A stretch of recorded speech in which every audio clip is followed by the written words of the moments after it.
안녕하세요. 오늘도 사연 살롱을 찾아주셔서 감사합니다. 30대 이혼 경험이 있는 여성입니다. 누구든지 그럴 수 있지만 저는 제가 그렇게 빨리 온 일이 될 줄은 꿈에도 몰랐어요. 중간에 매도 아니고 죽고 못 살 것 같은 연애를 거쳐 결국 결혼했는데 결혼 후에는 기이한 일들을 겪으면서 그때 왜 결혼을 하고 싶었는지를 생각하게 됐어요. 후회되어서야 그럴 필요가 없었던 게 아닐까 싶더라고요. 생각해보면 저도 참 바보였어요. 사람도 변하는데 더구나 사랑이 변하지 않을 거라고 믿었던 게 문제였죠. 그때는 그랬어요. 남편을 매우 사랑했기 때문이죠. 그래서 결혼을 하고 싶었던 것인데 결혼 후에 본래의 이유라고 할 수 있어요. 결혼을 서둘러야겠다고 생각하던 저에게 주변 사람들은 현실과 결혼이 많이 다르다고 조심해라고 충고했지만 그 당시 조언을 듣지 않았어요. 그러나 결혼을 한 후 얼마 지나지 않아 남편과 시댁 문제로 스트레스를 받게 되었고 처음에는 당황스러웠지만 나중에는 참지 못하고 폭발했더니 그 당시 시댁과 친정 사이에 싸움이 번져 아주 난리가 난 적이 있었어요. 그리고 그 사태가 얼마나 심각한 일이었는지를 깨닫게 되어서 시댁은 다른 동네로 이사를 가게 되었고 저와 남편은 이혼까지 하게 되었어요. 현재에도 가끔 그때를 회상하기도 하는데 만약 그때 이혼하지 않고 참고 살아있다면 지금쯤 어떤 삶을 살고 있을지 궁금해져요. 생각해보면 앞줄에서 직원으로 일하고 있는 남편이 있습니다. 저와 남편은 회사 내 커플로 활동하고 있어요. 남편은 저보다 더 오래 회사에서 일한 선배였죠. 저희 둘은 같은 부서에 속해 있어서 함께 일하다가 서로에게 호감을 갖게 되었습니다. 하루 중 대부분의 시간을 회사에서 보내는 저희는 자연스럽게 연인 관계가 된 거죠. 연애를 하는 동안은 참 좋았어요. 처음에는 비밀 연애를 했는데 이게 나름 설레이고 재미있었어요. 그리고 회사에 든든한 지원이 있다는 것은 그때 당시에는 천군만마를 얻은 느낌이었고 남편이 회사에서 뛰어난 업무 능력과 높은 인기를 지니고 있어서 솔직히 자긍심을 느낀 적도 있었죠. 하지만 남편과의 연애를 가장 행복하게 만든 것은 대화가 잘 통하고 서로의 취향이 잘 맞았다는 것입니다. 그 남자는 평생 친구처럼 메인 같은 사람이라고 생각해서 연애하는 기분으로 살 수 있을 것이라는 기대가 컸어요. 연애한 지 얼마 되지 않았지만 전에는 그 남자와 결혼하는 것을 생각했어요. 그 사람과 남편 사이에는 5살 차이가 있었고 그 당시에는 20대 후반인 저와 30대 초반인 남편은 소위 말하는 결혼적 연기를 맞아 연애 기간에 비해 빠른 결혼을 결심했고 별 문제 없이 결혼 준비를 시작했는데 제게는 딱 한 가지 걸림돌이 있었어요. 남편의 아버지이자 제 시아버지는 이미 돌아가셨어요. 시아버지는 굉장히 가부장적인 분이셨어요. 처음 시부모님을 방문하러 갔을 때였는데 그때는 서로 어색한 분위기를 피하기 위해 노력하곤 했죠. 그런데 시아버지는 다른 사람이 없는 듯이 내 앞에서 엄마와 함께 식사를 하셨고 더불어 남편을 위해 살아야 한다는 얘기도 하셔서 당황스럽기도 했습니다. 하지만 그 당시에는 그러다 보니 결혼 생각은 전혀 하지 않았어요. 다행히도 시어머니와 시누이들은 좋은 인상을 주시는 분들이셔서 희망이 보였고 다시 말해 아버님의 행동에 더 당혹스럽다는 건 절대적으로 아니었어요. 그때 우연히 시아버지가 우편을 하나 여시는 걸 보셨는데요. 표정이 떠나 인한 시어머니에게 일방적으로 화를 내기 시작했습니다. 또한 명산이 앞에 있는 보험에 대해 이해하지 못하고 계셨습니다. 결혼하면 남의 것이라고 자꾸 보험을 나의 돈으로 내는 게 너무 싫어요. 이번에도 내가 해지를 해야겠습니다. 보험이라 할지라도 그렇게 많은 금액은 아닙니다. 게다가 아직 학생인데 결혼하면 다른 사람의 것이라니 너무 과하지 않습니까? 제가 딸입니다. 때문에 대학까지는 제가 보내줘야 합니다. 돈을 물 쓰듯이 쓰고 있습니다. 어쨌든 알바를 하던 취직을 하던 보험료는 내가 내야 하는 것이라는 말씀이시죠. 그렇지 않으면 이번에도 모두 해지할 예정입니다. 또한 여러분은 시부모님을 소중히 여기시는 것이 더 좋을 것입니다. 우리는 지금 일달된 사이이니 말입니다. 어떤 신경을 쓰고 있나요? 진짜 헤드의 도를 넘어서 아내의 의미가 달라요. 신경 쓰는 게 당연한 것 아닌가요? 당신이야말로 며느리가 생겼는데 화 좀 급하게 안 내세요. 태언니가 지체 앞에서 얼마나 미안할지 생각 못해요. 내가 왜 자전은 출발하나 눈치는 걔들이 봐야지. 순간 처음으로 나는 내 결혼이 괜찮을까 생각했어요. 저는 다 듣고 있는데도 그렇게 말씀을 하는 시아버님을 보니 심려가 됐어요. 게다가 제가 알기로는 신대의 대학 등록금은 신용이 좋아서 공부를 잘해서 거의 전액 장학금으로 다니는 걸로 알아요. 그렇게 당신이 보내주는 걸로 말씀을 하시니 그것도 솔직히 이해가 가지 않았어요. 그리고 시아버님이 전하실 때마다 남편이 성가시게 여겨서 절대 나가지 못할 것 같은 모습이었고 내게는 이렇게 이야기했어요. 자기야 자, 내도 볼 때 알겠지만 우리 아버지가 제법 거슬리시더라. 그냥 우리 아버지가 할 말은 신경 쓰지 말고 듣고 그냥 헤어지며 자유롭게 하면 마음이 편할 테니까 저는 자기 아버지 때문에 예의 바른 남편만 보다가 불쾌했어요.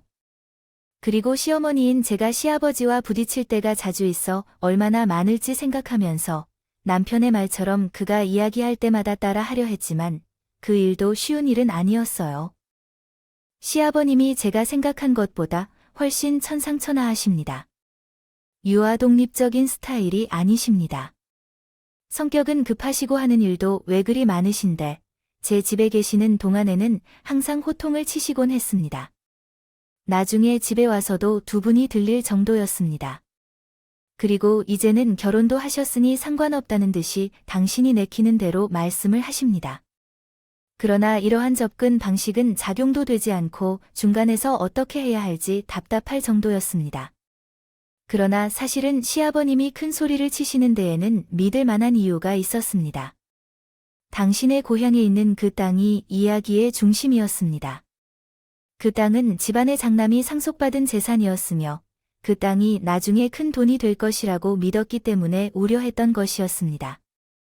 우리 고향에 있는 땅이 금싸라기처럼 소중한데 거기에 터미널이나 아파트가 들어온다는 소식이 들리니까 얼마나 가격이 오를지 걱정이 돼 너는 우리 집에 시집 잘 들어왔으니까 그러니 나에게 잘해야겠다. 내가 너를 보고 콩꿈을 좀 얻을지 결정할 거야. 그 말은 좀 그렇지만 솔직히 말해서 듣기 좋지 않아서 기분이 나빴어. 사실은 말만 그래도 우리 시댁 형편이 그리 좋지 않았거든. 그래서 신혼집도 아빠가 마련해줬지. 해주셨는데 상견례 때 작은 일이 있었어요. 사든 이렇게 합시다. 내가 고향의 땅에 있어요. 근데 그것을 지금은 못 팔아요. 지금 팔면 손해가 크거든요. 그러니까에 대해 신혼집은 사던 내가 좀 해주고 내가 나중에 이자를 내어 갚아드릴게요. 아, 마침 제가 작은 평수의 아파트가 있습니다. 그럼 애들은 우선 거기서 지내게 하죠. 이자는 된 거고요. 대신 나중에 애들을 넓은 집으로 옮겨주시죠. 아, 여부가 있나요? 사분진하게 말이 잘 통해서 좋네요. 내가 오늘 아주 기분이 좋으니 내 술 한 잔 받으세요. 수표란 말이 있습니다. 우리 아버지께서는 저희 가정의 개가 땅처럼 영수표 같은 것이라고 생각했어요. 그래서 자주 자신은 나중에 부자가 될 거라고 말씀하셨죠. 그 결과로 이제는 다른 사람들에게 뭔가를 부탁할 때가 왔다고 아버지께서 생각하셨고 저희 식구들뿐만 아니라 제가 아빠의 말씀을 들을 때 눈치를 살짝 채우기 힘들었어요. 솔직히 말하면 경제적으로 여유가 있었던 우리 가족과 남편보다 스택에 좋았던 저에게는 아버지의 허풍이 조금 불편해진 것 같았어요. 남편도 민망해하고 있는 것 같아서 어느 날부터는 얼굴을 찡그리고 주눅이 들어 보이는데 그것도 저에게는 스트레스가 되었어요. 그러던 중에 드디어 참을 수 없는 일이 벌어졌고 그 사건의 중심에는 시아버지가 계셨습니다. 내 차가 너희 차보다 살겠지만 오래되지 않아. 그래서 이번에 차를 바꿔야겠는데 내가 좀 보태줄래? 나중에는 내 재산이 다 물려받는데 끝까지 한 대의 차 정도는 사줄 수 있잖아? 안 그래? 처음에는 보태라고 하다가 은근히 차를 사려고 하시는 시아버지를 보니 더는 참을 수 없어서 결심했다. 그래서 이제 할 말을 하기로 결심했는데 앞으로는 그냥 주셔도 돼. 그러니까 차는 시아버님이 알아서 사시는 게 좋겠어요. 라고 말씀했었고 그 말에 시아버지는 이러했습니다. 예상치 못했던 것은 그들이 들었다. 어찌하여 그 얼굴은 이렇게 쉽게 잊혀질 수 없는지. 오늘날 지금도 그 표정은 내게 잊히지 않을 정도인데요. 사람이 바보가 아닌 한 그 말을 듣고 차를 들론다고 사대를 며느리가 세상에 살 수 있을까요? 솔직히 말하자면 우리는 결혼과 신혼집은 남편과 제가 번 돈으로 했지만 신혼살림은 우리 엄마가 도와주셨는데 아무것도 해주지 않으면서 당당하게 물질적인 것을 요구한다는 것은 애초에 말도 안 되는 일이라고 생각해요. 물론 선뜻 좋은 마음과 능력이 된다면 도와드릴 수 있겠지만 아직은 마음도 그러지 않을 뿐더러요. 시아버님은 미묘하게 어필을 하시는 차종을 보니 제 능력으로는 부담스러운 외제차였어요. 아무튼 그렇게 제가 퇴짜를 놓은 후 저는 완전히 시아버님 눈에서 밖에 나지 않았어요. 자신의 권위에 제가 도전했다며 아주 저만 보면 쌍심지를 켜 하시는데 한 번은 제가 시댁에 온 지 5분도 채 되지 않았을 때인데 다짜고짜 이렇게 말씀하신 적이 있어요. 아니, 어디 며느리가 하늘 같은 시아버지한테 눈을 똑바로 뜨고 덤빌 수가 있어? 너, 니네 집에서 그렇게 배웠냐? 여보, 말을 또 왜 그렇게 하세요? 내가 지금 말을 하는데 당신의 끼어들 꾼번이야. 어머니란 여자가 이런 이 며느리가 뭘 보고 배우겠어요? 집 구석 아주 잘 돌아간다. 아버지, 그만하세요. 외도 아니고 언제까지 그러실 거예요? 솔직히 말해서 저희 아버지 차를 바꿀 만큼 돈도 없어요. 돈이 없어서 좋은 직장에 다니는데 돈이 없어서 이런 일들이 생기네요. 천치로 일을 하는 게 말로 말씀하실 거예요. 좋아, 돈이 없다고 하자면 대출을 받으면 되지. 이게 막말로 돈이 문제냐, 마음이 문제지. 며느리야, 내가 말해봐. 네 아버님 말씀이 맞아. 마음이 문제라고요. 대출을 받으라고 하세요. 왜요? 우리 차도 아닌데 왜 우리가 대출금의 이자까지 내면서 아버지 차를 바꾸어야 해야 하죠? 뭐라고요? 말하는 신사중잔진 중복이었단다. 내가 말하지 않아도 너는 먼저 아셔야만 해요. 차가 너무 오래됐네. 바꿔드릴까요? 라고 말씀해야죠. 어째서 아버님의 차를 바꿔드려야 한다고요? 말도 안 되는 소리를 왜 아버님 차를 바꾸어 드려야 하나요? 이렇게 이야기까지 드릴 생각은 안 했는데 만약 제가 받은 게 있으면 그것에 대해 보답하는 게 옳은 일이라고 봅니다. 그러나 아셨듯이 우리는 아버님께 받은 게 없는데요. 나 죽으면 내 자산을 상속받을 거라고요. 저는 그것을 거절했는데 솔직히 그것이 돈이 될지도 모르겠어요. 아, 맞아요. 그땐 저가 선을 넘었어요. 그래서 그 말을 한 후로 저는 네 가지도 없지만 예의도 없다며 시댁에서 쫓겨났고 너 다시는 내게 배울 생각도 하지 말라는 엄포를 들었는데 저는 착한 며느리라는지 그 말이 무섭지도 서운하지도 않고 오히려 반가웠어요.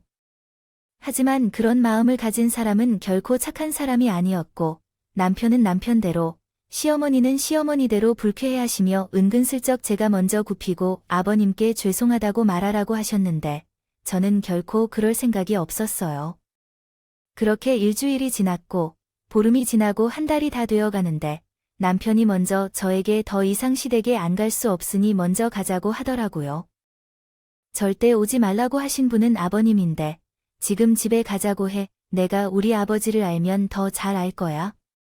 계속 이렇게 있다가 어느 날 뻥 하고 터질 거야. 지금이라도 가서 화 좀 풀어야지. 어떻게 풀어드릴 건데 정말 되치라도 받아서 아버님 차 바꿔드리게. 아니, 일단 이해하셔야 해. 잘 말씀드리지만 이런 말에 미안한데 퍽이나 이해하실 거야. 내가 보기에는 앞으로는 차를 3대로 바꿔드리지 않으면 잘 때만 푸실걸. 남편은 제가 아무리 말을 해도 자기 아버지는 자기가 더 잘 안다며 자기 집에 갈 채비를 했어. 저는 안 갈까 하다가 또 빌미를 만들어 드리는 것 같아서 남편과 함께 시댁으로 향했어요. 그래 뭐, 니넨. 저희 부부가 집에 돌아오자마자 마음이 놓인 듯이 방에서 계셨어요. 아니면 괜히 저를 향해 콧방귀를 피운 게 아닌가 싶었어요. 그리고 익숙한 듯이 남편이 시아버지에게 그만하십시오 라고 말씀하셨는데 시아버지는 말하는 당신의 아들보다 자만스럽게 쳐다보시더라고요. 그래서 빨리 잘못한 것을 뉘우치는 눈치에 주방에서 요리 중이신 시어머니 곁으로 자리를 옮겼어요. 제가 죄송하다고 느꼈지만 차를 사드릴 마음도 없어서 아버지는 잘 아시는 남편이 해결하리라 생각했거든요. 그러나 주방으로 가니 시어머니는 저는 차를 팔려는 듯이 팔꿈치로 밀었고 가고 싶지 않다고 하자 어머니께서 조용한 목소리로 이렇게 말씀하셨어요. 너도 어찌 가나다. 그냥 잘못했다고 딱 한마디만 하면 돼. 어머니께서도 그러시면 제가 정말 서운해해요. 솔직히 제가 잘못한 게 없다는 거 어머님도 아시잖아요. 잘못을 따지는데 뭐 해도 아무리 그래도 저 양반이 저보다 위인데 니들이 그렇게 해서 한시라도 마음 놓고 살기 어렵다고요. 어머니, 그게 정말 이상해요. 아닌 게 아니죠.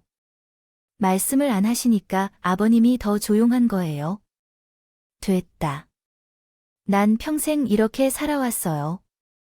이제 와서 양반과 싸우고 싶지도 않고 어떻게든 좋은 생각을 해보고 싶어요. 어쨌든 너는 저의 며느리이자 첫 번째 시아버지이지만 내가 계속 그런 행동을 한다면 내 남편과 나 둘 다 죽게 될 거예요. 내가 계속 그렇게 한다면 내 안도 편한 일은 아니에요. 왜 남편이나 시어머니는 제게만 이러는 건지 이해가 안 가요? 그러자 시누이가 조용히 나를 불러서 그녀 집은 원래 아버지가 폭발할까 봐 조용히 지내는 분위기이기 때문이라고 했어요. 그래서 그녀가 이것을 해달라고 했는데 참으로 어처구니 없네요. 그 말을 듣자 독불장군 같은 시아버지로 인해 이 모든 일이 어떤 상황인지 궁금했어요. 그러나 저 또한 꾸민 게 아니라면 치를 벌리거나 덤비지 않겠습니다. 어쩌면 시아버지도 이해하는 게 있을 거라고요. 이상 키우지 않겠다는데 조용했으며 찝찝하지만 그렇게 그 일은 마무리되었어요. 그 후에 그것이 큰 후폭풍을 일으킬 거라는 것을 그때는 몰랐죠. 그리고 아버님께서 차를 바꾸셔서 쓰시게 됐어요. 원래 원하셨던 벤츠는 아니었지만 제네시스로 바꾸셔도 꽃 세탁 때문인지 한동안은 아버님의 기분이 좋으셔서 다른 가족들이 긴장할 일이 없었어요. 저는 당연히 아버님이 알아서 차를 바꾸셔서 다행이라고 생각했어요. 그렇게 결혼하고 큰 문제 없이 처음 맞이하는 추석 명절이 되었고 저도 여느 며느리들처럼 명절이면 시댁에 갔어요. 실컷 음식을 준비하고 차례 준비를 마쳐놓은 뒤 시아버님이 이렇게 말씀하셔서 쫓아갔습니다. 또 뒤집어 놓으셨어요. 며느리나 이번 추석은 당신이 결혼하면서 차원을 맞이하는 명절인데요. 이번에는 친정을 건너뛰고 차례를 지낼 거예요. 우리는 시국이 어떻게든 버티며 지내자고 해왔어요. 당신네 친정은 다음 주말에 가도 되겠지요. 명절이니까 나도 나의 집에 갈 건데 그러지 말아주세요. 당신은 이제 우리 집에 있어야 하는데 명절은 원래 친정에 가는 게 아니에요. 요즘 젊은 사람들은 어디서 배운 건진 모르겠지만 시댁에 친정하러 가야 한다고 생각할지도 몰라요. 하지만 아니에요. 명절은 시댁에서 보내는 것이죠. 아버님, 그럼 아가씨가 시집가서 명절에 집에 못 들어온다면 차원하지 마세요. 서운아이고 엄마는 여자 팔자가 닿을 거래요. 그러지 말아주세요. 제가 시집에 가면 딸 자식으로서 그 집의 일들을 다 맡아야 할 것 같다고 생각하게 돼요. 아, 정말 한숨밖에 안 나오죠. 하지만 그렇다고 시아버지가 하라는 대로 하는 건 싫었어요. 시아버님께서 무엇을 말씀하시든 시어머니와 남편이 이번 한 번만 하는 소리를 하며 애걸복걸을 해도 차례를 지내고 친정에 갈 준비를 했어요. 자기야, 진짜 이번 한 번만 우리 아버지 말 듣지 말아야 해. 안 돼. 안 돼. 처음부터 이렇게 하면 앞으로도 계속 명절에 친정에 못 갈 거라고. 에이, 아니야. 그냥 처음이라서 이번 한 번만 우리 아버지 말을 들어보자. 싫다고. 나도 명절에 우리 부모님께 가고 싶다는 거야? 왜 아버님 때문에 우리 부모님은 명절에 우리 자식 못 만나? 이게 말이 될까? 이번 한 번만 부탁해요. 지난번에도 돈을 드리고 겨우 넘겼는데, 뭐 돈을 들이면서 사용하는 것은 무슨 소리야? 그게 무슨 의미야? 저 제네시스를 사려고 자신이 돈을 언니에게서 받아서 사는 건 어떻게 계속 노발대발해도 될까? 자신이 돈을 어디서 얻어다가 산 건지 몰라서 대출받거나 누구의 돈을 쓰는 건지. 5천만 원 정도인가? 그럼 자신이 이런 사람이어서 나한테 모르게 나의 제출물을 속이는 거야? 자신이 이렇게 하면 내가 더 힘들다. 나는 좀 봐줘서 자신도 우리 아버지에게 좀 돈을 바쳐주면 안 될까? 남편이 말을 하자 저는 혀로 입을 둘러쌌다. 이렇게 이씨 아버지가 똥인지 된장입니까? 모르겠네요. 독불장군 유아독존이라고 하는데 저는 결코 그럴 수 없다고 했고 보란듯이 친정으로 갈 것이라고 했어요. 당연히 아버지께서는 또 난리를 치셨죠. 친척들도 있었기 때문에 더 큰 소란이 예상됐어요. 제가 예상했던 것과 같았죠. 주변이식에 엄격하신 분이시니까요. 그 잘난 재산 얘기도 나왔었네요. 정말 그때를 생각하면 여전히 놀라워요. 너는 내가 죽어도 내 재산 1원도 받지 마라. 알겠어? 절대로 안 줄 테니 아버지도 제발 그만하세요. 그리고 그 이야기를 들었는데 기어코 그분한테 대출받아서 차를 샀다는군요. 다른 집은 부모가 자식에게 차를 사주는데 자식은 빚을 내고 살짝 부담스러워하지 마세요. 내가 고향 땅으로 돈을 벌게 되면 형아는 아직도 그 탕 얘기를 하는 것 같아요. 그 탕 날아간 지가 언제인지 조용히 해주세요. 그리고 날아가게 왜 나가는지 그냥 지금은 묶여있는 것 뿐이잖아요. 그러면 그렇지요. 그렇게 대단한 땅이었으며 아버지의 성격에 그것을 그냥 두어서 쓸까 생각했는데 역시 그랬군요. 궁지에 몰린 시아버지는 얼굴에 어이없는 표정으로 친척 댁에 가기로 했고 시아버지는 전화와 문자로 가족들 앞에서 쇼비로 망신을 당하고 있으며 또 고통을 받고 있는데 나중에 전화까지 아예 꺼버렸어요. 남편은 자기 아버지 눈치 때문인지 저에게 화가 났는지 시간이 지나도 우리 집에 오지 않았고 저는 싸워 나가느냐고 걱정하는 처남 부모님처럼 마침내 그동안 있었던 이야기를 모두 털어놓았어요. 저도 제 마음을 이해해 줄 변화가 간절했거든요. 그 양반도 참으로 요즘 세상이 어떤지 모르겠네요. 여보, 박하사둔 일을 계속 그러다간 어떻게 될까요? 그래서 내가 상견례 때부터 이 결혼을 이상하다고 했잖아요. 이미 지난 대화에서 뭐 하자 하면 석연치 않다고 하는데 그걸 우리가 저지르지 말고도 아버지가 돈을 주니까 김사방대 씨 측에서 갚아줘라. 대출이란 것은 배보다 배꼽이 더 커지는 경우도 있다고요. 아버지가 줄 돈을 미리 땡겨주었다고 생각하자 이 양반은 아이들이 참 연대가 말을 하네요. 아내가 직접 돈을 갚으면서 자기가 사돈 차를 사준 것처럼 보이게 되겠죠. 어때요? 그렇게 됐을 때는 괜찮아요. 사회는 자식을 좋아해주지만 우직함이 중요한데 연희에게 말도 못하고 혼자 대출을 받아야 한다는 것은 창피스럽게 굽히는 일이라고 생각해요. 제가 사회까지 챙겨주는 친정 아버지를 보고 제 아버지가 그 아버지의 반만큼이라도 닮았구나 싶었어요. 그래도 친정 부모님이 떠나도 그렇게 제 나이에는 넘기는 게 좀 어려우니 너무 즉흥적으로 행동하면 아버지를 자극해 미움을 받을 거예요. 그러면서도 있니 일하고 하셨고 전에는 그랬는데 딸 얼굴을 1년에 한 번 보면 좋겠는지 말씀하면 우리 부모님은 말없이 한숨을 내쉬는데 그때 난 아무 말도 못하고 했다. 어쨌든 나는 다시 한번 천하의 못된 며느리로 남편에게 성명권을 갖게 만들었다.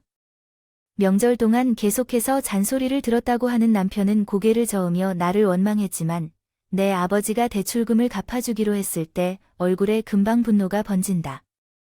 한때 난 그를 정말 좋아했는데 그 순간 남편이나 시아버지에 대한 생각이 바뀌었고 결국 남편은 휴일마다 집으로 돌아가서 시아버지를 만나 자신의 감정을 토로했다고 한다. 이번에는 그러고 싶지 않았다. 한 달이 지난 후 시어머니께서 전화로 시아버지가 열심히 노력하고 있다니 어서 집에 와서 쇼를 해라 고 말했다. 울음소리를 하시더군요. 눈에는 눈, 이에는 이, 저도 이제부터는 시아버지와 똑같이 행동하기로 마음먹었고 저는 졸지에 공공의 적이 되었어요. 그랬죠? 그리고 시간이 지나니 원인보다 남편과 시어머니의 마음이 더 선하다는 것을 느낄 수 있더라고요. 저와 남편은 신혼인데 문제 때문에 서먹서먹한데 그건 결과적으로 또 속상했어요. 이럴 거면 결혼하지 말고 계속 연애만 할까 하는 생각을 했었죠. 어쨌든 그렇게 서로의 마음을 다투며 각자 바쁘게 사는 동안 연말이 다가왔어요. 직장이나 집안 모두 정신이 없었고 그렇게 연말을 보내고 있어요. 새해를 맞이했는데 그동안 있던 술자리 덕분에 피곤했던지 계속 누워있고 점심시간이 지나서야 일어났어요. 제 핸드폰에는 이유가 무엇인지 모르겠지만 시아버님의 부재중 전화가 10통이 기록되어 있었어요. 전날의 진동으로 설정하지 않고 무음으로 하고 있어서 그런 것 같아요. 이상한 점은 제 핸드폰에 시아버님 번호가 10통이 찍혀 있었지만 남편의 휴대전화에는 하나도 전화가 오지 않았다는 것이었어요. 그래서 급한 일은 아닌 것 같다는 생각이 들어 편안히 샵5에게 전화를 걸었고 시아버님께서는 예상과 다르게 전화를 받자마자 저에게 두드리며 화를 내시더라고요. 그 소리에 남편이 당황해 하시겠어요. 아니야, 너는 이해하고 있니? 왜 나한테 죽으면 전화를 하지 않고 새해 맞이 인사를 전하면서 며느리가 스스로 전화하고 시댁으로 너희 집에 와서 인사를 드릴 걸로 알고 있는데. 지금까지 무슨 짓을 하다가 전화를 하니? 내가 너한테 10번이나 전화를 걸었는데 왜 내 전화를 일부러 안 받은 거지? 내가 너한테 뭘 기대해? 아니라고. 핸드폰이 무음으로 설정돼 있어서 몰랐어. 그러니 급하게 써봤더니 남편에게 전하는 거지. 어디서 남편을 끌어들여 넣고 그리 말야. 너 그렇게 안 되겠어. 내가 참에 너의 그 썩은 생각을 정리해야겠어. 너 어디 가면 안 되고 거기서 기다려. 시아버지는 전화를 일방적으로 끊어버렸어. 30분도 채 넘기지 않아서 우리 집에 오시는 초인 정도 있는데 캉캉 주먹으로 우리 현관문을 치시며 소란을 피워주셨어요. 다른 이웃들도 있었는데 창피했던 제가 급하게 문을 열었어요. 그러자 단단히 화가 나 하셨는지 얼굴과 귀까지 새빨갛게 된 시아버님이 눈동자를 돌려가며 무언가를 찾더니 급기야 우리 집 물건을 부시기 시작하셨어요.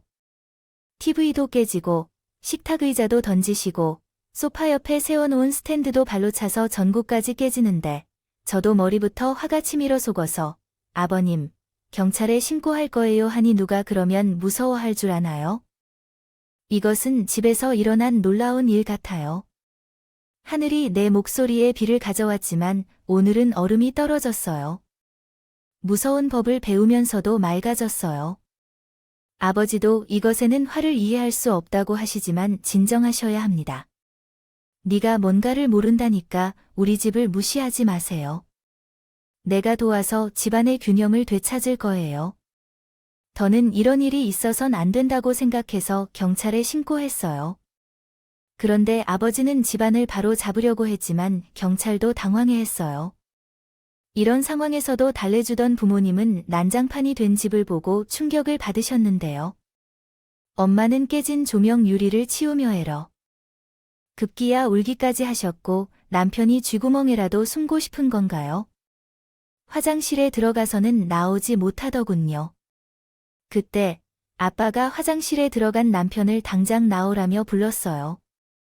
당장 시댁으로 가자고 큰 소리로 말씀하셨는데 저도 그런 아빠의 모습은 처음 봤어요. 그렇게 우리 아빠는 시댁에 도착하신 후 남편에게 아버님 차가 어디냐고 물으시더니 남편은 불안한 표정으로 시아버님이 주차된 차를 가리키고 있는데 중간에 아빠가 접은 제네시스 사이드미러를 발로 차셨어요.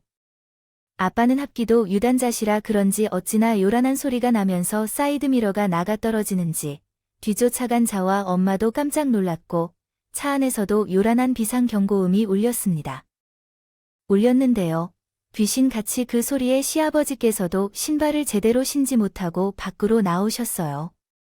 그리고 망가진 자신의 차를 보며 화들짝 놀라셨죠. 자야 하는데 보란듯이 이 차 문을 발로 차바퀴에 차시며 문을 네 짝을 모두 망가뜨렸고 시아버님은 화를 내어 경찰을 부를 것이라고 소리를 질렀더라고요. 그 소리에 우리 아버지도 한마디 하셨어요. 돈도 열받죠. 그러게 왜 애들 집에 침입해서 살림을 부수냐? 라고 말이죠. 이런 얘기 치졌지만 그 집에 뭐 하나 보태신 것도 없잖아요. 제가 뼈 빠지게 일해 애들 집과 살림 장만해 준 것인데 왜 그걸 마음대로 부수고 날 인대하나요? 아니요. 그럼에도 불구하고 지금 무슨 일을 하고 계시는 건가요? 왜 그런 대화를 하시는 건가요? 정신을 차리세요. 이상한 이야기를 하지 마세요. 정신이 없으면 상대할 상대도 없습니다. 모르시는 것 같아서 직접 말씀드렸습니다. 어떠세요? 그리고 오해하지 않으려고 말씀드리는데 김서방이 차를 구입할 때 받았다는 대출금을 제가 갚겠습니다. 그러니까 둘째로 5천만 원은 내가 부담할게요. 아직 잘 이해하지 못했는데 퍼브나 쉐도 상관없이 어떻게 해야 할까요? 5천만 원을 맞춰서 추가로 부숴봐야 할까요? 경찰을 부를까요? 그냥 도망가지 않을 테니까 함께 경찰서 가서 상황을 명확히 해결해 보세요. 보조 없이 푸릿한 달빛이 도로 가도 똑바로 나아 우리 동네 너무 창피하게 올바르게 창피해 하세요. 어서 오세요. 동네 사람들이 여기 멋진 것들이 많은 곳입니다. 이곳에서 살고 있는 사람도 제가 사는 곳입니다. 그러나 이분이 그려가면 불편하게 말을 하고 그렇게 말을 했어요. 그래서 명절에도 친척집에 가면 안 된다고 하고 전화도 받지 않고 문을 터는 집으로 들어가서 살림살이를 틀어놓고 있네요. 이게 어떻게 말이 됩니까? 그래서 자식까지 비둘기로 너무 마음이 상해서 살아 활쏘기로 결심한 중입니다. 사진을 찍어도 되고 어디에 인터넷에 나타날 거예요. 우리 동네 사람들 자네야, 일자머른, 장인어른, 이 말씀하셔도 봐. 이거 무슨 일이야? 장인께서 그렇게 보지 않았는데 우리 아버지보다 더 하시네. 뭐, 비교회에 우리 아버지가 왜 지금 절을 하시는지 몰라서 그러는 거야? 그렇다고 같은 방식으로 나의 아버지보다 얼굴을 싸면서 여기서 아이가 왜 나와? 그러면 나이 먹으면 자기대로 굴어도 되겠지.